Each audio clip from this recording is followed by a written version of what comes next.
안녕하세요. 김세경입니다. 오늘은 염증은 왜 생길까라는 주제로 이야기를 해보려고 합니다.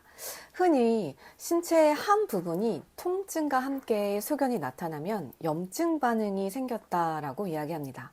그런데 이 염증이 무엇이냐고 물어보면 대답할 사람이 별로 없는 것 같아요. 그냥 고름이 나오는 건 아닌가라고 대답을 할 뿐입니다. 고름이 나오는 것 염증 반응은 감염에 의해서 생기는 화농성 염증으로 외부에서 들어온 이물질과 싸운 면역세포들이 그 시체가 고름이 된다라고 생각하면 됩니다. 이런 화농성 반응 외에 우리 몸에서는 머리에서 발끝까지 염증이 생길 수 있습니다.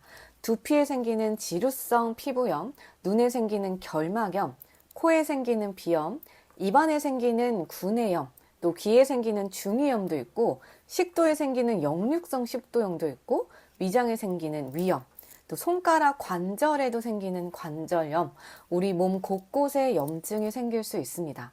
우리 누구나 한 번쯤 발목을 삐어보신 적 있으실 거예요. 저 물론 있는데요. 발목을 삐었을 때이 발목에 있는 어떤 조직이 손상되어 있다라는 건데 대부분 골절이 아니라면 발목의 인대가 손상된 것입니다. 그런데 발목을 접질렀을 때 발목은 어떻게 변하나요? 붓고 화끈거리면서 아프죠.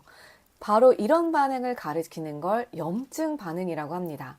이 염증의 세 가지 반응, 붓고 화끈거리고 열이 나는 이 통증이 동반되는 것을 말하는데요. 우리가 이 발목의 인대가 손상되었을 때 염증 반응이 생기면 잘 걷지도 못하고 아파서 어쩔 줄 모르게 되고 또 불편한 반응이 나를 좀 괴롭히게 되죠. 그래서 이 발목을 삐었을 때 처음에는 아파서 걷지를 못하고 쩔뚝거리지만 시간이 지나면 점차 나아지곤 합니다. 즉, 우리 염증 반응은 몸에 손상된 부위가 회복된다라고 볼 수 있습니다. 또 염증이 생겼을 때 그 부위가 부어오르죠. 부어오르는 곳에 들어가 있는 물질은 과연 무엇일까요? 대체 무엇이 들어있어서 탱탱 부어오를까요? 그 부어있는 곳에는 우리의 혈액이 들어갑니다. 우리의 몸은 세포로 구성되어 있는데 손상된 세포를 버리고 또 새로운 세포를 만들어내는 세포 분열이라는 과정을 통해서 매일매일 회복이 됩니다. 이때 필요한 에너지를 전달하는 것이 혈액이고 그 혈액이 모이면 붓고 화끈거리게 되는 거죠. 자, 이처럼 우리의 몸은 통증은 혈관이 움직이는 것과 관련이 있습니다. 혈관이 열리면서 통증이 생기게 되는데요. 이 통증은 그러면 혈관이 열린다. 그럼 이 혈관이 열린다는 뜻은 무엇일까요? 혈관이 열린다라는 뜻은 그 안에 혈류를 증가를 한다는 말과 같습니다.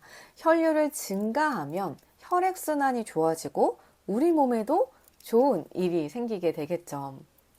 그래서 이처럼 우리가 손상된 몸을 회복시키는 능력은 우리 몸 스스로 안에 있고 우리 몸 스스로 해야 됩니다. 피부가 찢어지고 뼈가 부러져도 시간이 지나면 우리의 몸은 다시 붓습니다. 하지만 그 시간 가는 그 과정 속에 견뎌내야 되는 나와의 싸움은 있긴 하죠. 이때 우리가 빠르게 회복을 시켜줄 수 있는 방법은 혈액순환입니다. 그렇죠. 그리고 그것을 오로지 몸이 회복될 수 있도록 스스로를 믿고 기다려줘야 하는 것들이겠죠.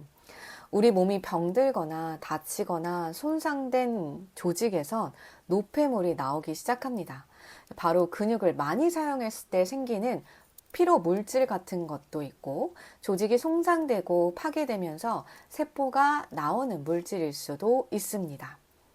또 잘못된 식사를 통해서 우리 몸에 들어가 있는 것들을 배설하지 못할 때에 이 몸 안에 쌓여져 있기 때문일 수도 있습니다. 그래서 우리가 이런 염증 반응은 노폐물을 제거하고 또 정상적인 조직을 재생하기 위해서 혈류를 증가시키려는 노력을 해야 합니다.